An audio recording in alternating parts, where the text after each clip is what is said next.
Sejam bem-vindos, queridos amigos do canal H+, eu sou o professor João Henrique, como vocês já sabem, estamos começando uma nova etapa das nossas aulas de História, a Primeira República.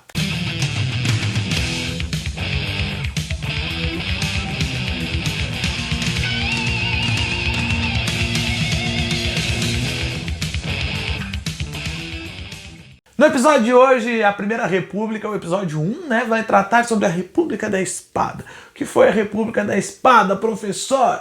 Foram os primeiros governos militares, quer dizer, entre 1889 até 1894, nós temos militares no poder, Os primeiros governos da nossa Primeira República são militares. Em 15 de novembro de 1889, nós temos o golpe militar, perpetrado por Deodoro da Fonseca, auxiliado por outros tantos republicanos. Aí a gente viu na aula anterior, inclusive está o card aqui, o card fica aqui, do Brasil Império. E assim a gente começa uma nova etapa de desmantelar a imagem do Império e introduzir a imagem da República para a população em geral. População esta que assistiu atônita tudo aquilo. A gente não teve uma participação popular naquele momento. Então, nos primeiros 2 anos, a gente vai viver um governo provisório. Um governo provisório que vai se preocupar em ter uma Assembleia Constituinte, em construir uma nova Constituição, e elaborar e transformar os símbolos. Datas são alteradas, nos dias nacionais, o hino, vai se criar um hino republicano, a gente vai, que não vinga e permanece, o hino brasileiro. Na moeda, a gente vai ter estampados símbolos republicanos, não mais monárquicos. A própria praça onde acontece o golpe vai ser a Praça 15 de Novembro, deixa de ser o Paço Imperial. A gente vai ter mudanças de nomes em avenidas e colégios do Rio de Janeiro. Por exemplo, a Avenida Brasil surge, a mudança ocorre nesta época. A gente tem as transformações, por exemplo, na bandeira, sai o símbolo da família dos Bragança, Bourbon e Bragança, e entra o símbolo, a bolota lá, o globo com as estrelas e a frase positivista, ordem e progresso, que a princípio era para ser amor, ordem e progresso, mas sem amor para o exército, eles cortam. Então a gente tem o herói republicano passa a ser Tiradentes, um grande símbolo, porque foi um mártir pelo movimento republicano, o único que foi morto por tentar colocar o Brasil no caminho republicano. Então a gente tem esses novos olhares aí no Brasil. Enquanto isso, a família real está em Paris, onde Dom Pedro II vai acabar morrendo 2 anos depois. Constituição de 1891 feita, Marechal Deodoro da Fonseca eleito primeiro presidente, com o vice Floriano Peixoto, uma nova Constituição onde o voto deixa de ser um voto censitário, e passa a ser um voto em que tu precisa ser alfabetizado, quer dizer, exclui uma parcela da população maior. Este voto, ele não é secreto, ele é livre, aberto, Isso vai favorecer as elites regionais, a gente vai falar sobre isso num outro período. As mulheres continuam sem votar, aliás, nem tá menção a elas, era uma coisa tão óbvia naquela época, que na lei estava lá, podem votar os alfabetizados acima de 21 anos, pronto. Não tem mulher. É uma coisa tão óbvia que ela não vota naquele tempo que se permaneceu assim. O nome do Brasil muda, não é mais Império do Brasil, é República Federativa dos Estados Unidos do Brasil. Os estados da federação, que é o Brasil, eles são mais autônomos. Então a gente tem uma descentralização do governo nesse sentido. A igreja não é mais a religião oficial do Brasil, então os cartórios passam a ser nacionais, regionais, não são mais, eu nasci, tem que ser registrado na igreja. Eu morri, certidão de óbito tem que ser emitida pela igreja. Não, o Estado passou a ser laico, o culto passou a ser livre também. Essas mudanças institucionais, constitucionais, elas vêm junto de uma mudança econômica bem drástica e bem ruim.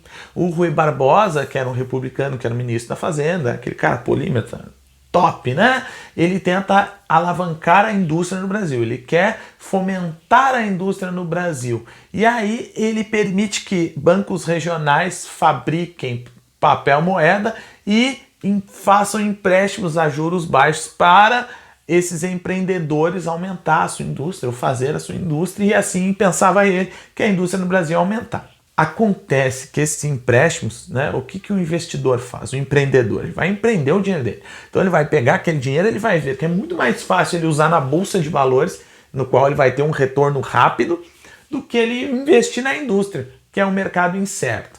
E aí a gente tem um aumento da especulação e uma queda da bolsa e aumento da inflação. É um caos econômico, né, que essa política faz.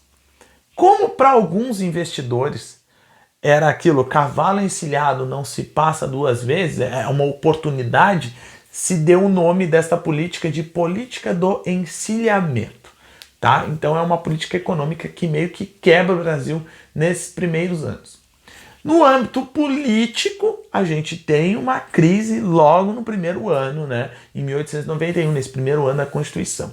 Porque a gente tem uma elite republicana civil no Congresso e um militar, o Deodoro, que não aceita as suas ideias. Então a gente tem um embate entre o executivo e o legislativo. Que novidade, né? Mas a gente tem este embate aí e o Deodoro acaba abandonando o poder em novembro de 1891, logo no início. Ele sai, quer saber? Vou renunciar à presidência, cai fora por pressão da armada, porque nós temos o exército e a armada naquele tempo.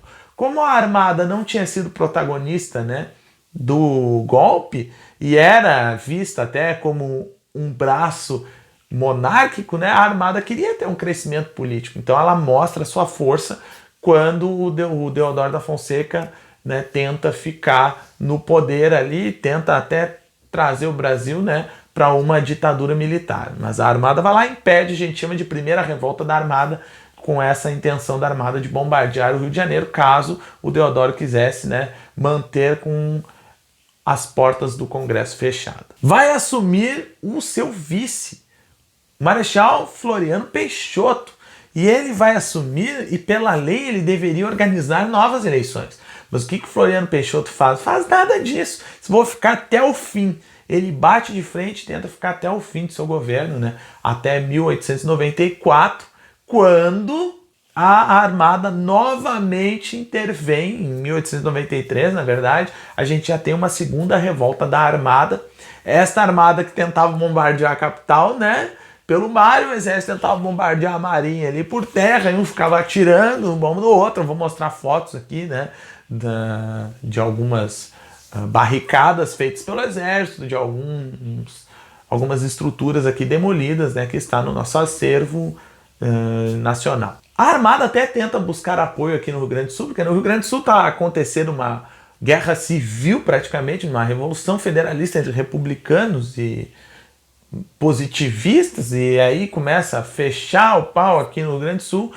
A armada tenta, né, se aproveitar para ter um braço armado em terra, mas são impedidos por Floriano na Ilha do Desterro, e até mesmo essa ilha ganhou um nome, Florianópolis. Por que será, né? Por que será que a ilha é Florianópolis? Em homenagem a quem? Não vou dizer, mas você já sacou.